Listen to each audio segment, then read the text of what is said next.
दूसरा मुद्दा, वेंडी डॉनिगर की किताब Hindus and alternative history penguin publishers ने छापी। क्या था इस किताब में? ये किताब कहती है मंगल पांडे एक नशेड़ी था, Rani Jhansi was loyal to the British. Vivekananda से पूछा गया, महात्मा गांधी से पूछा गया, आप भोजन में, रात्रि के भोजन में क्या खाएंगे?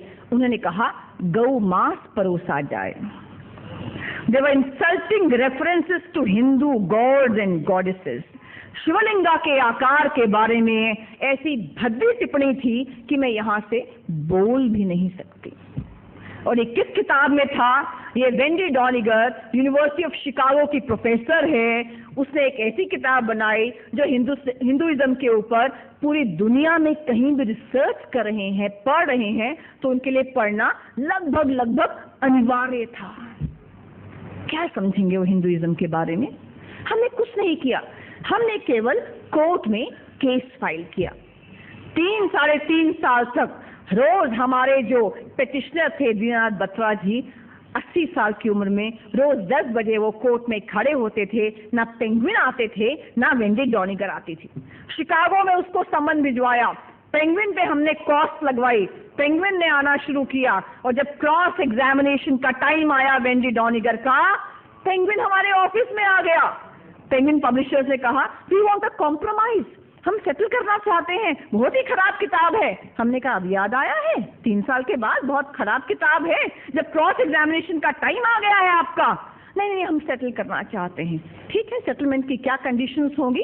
तो सेटलमेंट की कंडीशंस के बारे में उन्होंने पहला कहा कि जितनी भी किताबें हैं अभी अवेलेबल वेंडी डॉनिगर की हिंदुस्तान में, हम सबको खत्म कर देंगे, पल्प कर देंगे। दूसरा, हम इस किताब को दोबारा इंडिया में पब्लिश नहीं करेंगे। और तीसरा, हम सब धर्मों का आदर करते हैं। बहुत ही सौहार्दपूर्ण वातावरण में पूरी बात हुई।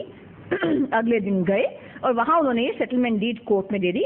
हमने अपने केस को विड्रॉ कर लिया। कहीं कोई बवाल नहीं, कहीं कोई झगड़ा नहीं। पर जैसे ही ये रिपोर्ट मीडिया में आई, आपको पता है मीडिया तो फिर मीडिया है, क्या हुआ होगा? फिर से बवाल, freedom of expression under threat, saffronisation of education, भगवाकरण हो रहा है एजुकेशन में। हिंदुस्तान में क्या हो रहा है? बीबीसी पे इंटरव्यू हुए हमारे, फ्रेंच, जर्मन सभी न्यूज़पेपर्स हमारे यहाँ आए और कहा क्या कारण है कि आप किताब पर बैन मांग रहे हो? हमने कहा वी आर सॉरी, हमने बैन नहीं मांगा, हमने केवल कहा था इस किताब में कुछ ऑब्जेक्शनेबल पोर्शंस हैं जिनको डिलीट करना चाहिए। हमने कहीं काले झंडे नहीं दिखाए, कहीं जिंदाबाद मुर्दाबाद नहीं किया, हमने कहीं शीशे नहीं तोड़े। हमने केवल एक वैलिड कोर्ट में वैलिड एक लीगल बैटल वेज की और जीत ली। लेकिन इतना बवाल हिंदुस्तान से लेकर नोबेल पुरस्कारों तक, शुक्र है उस समय उन्होंने वापस नहीं कर दिए नोबेल पुरस्कार। आज का समय होता तो इंटॉलरेंस के नाम पर वापस कर देते। इतना बवाल हुआ।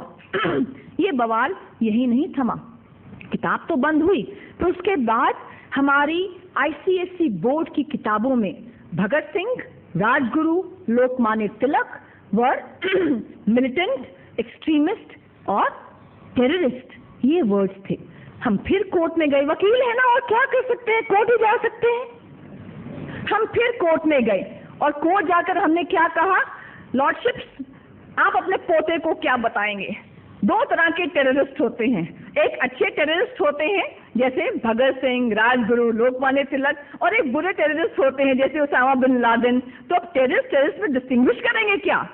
जैसा आपको बात समझ आई, पर एनसीईआरटी को तब भी बात समझ नहीं आई।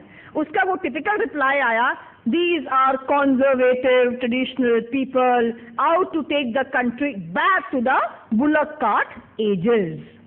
पर जज साहब समझ गए थे, वो कहते नथिंग डूइंग, इसको चेंज करो।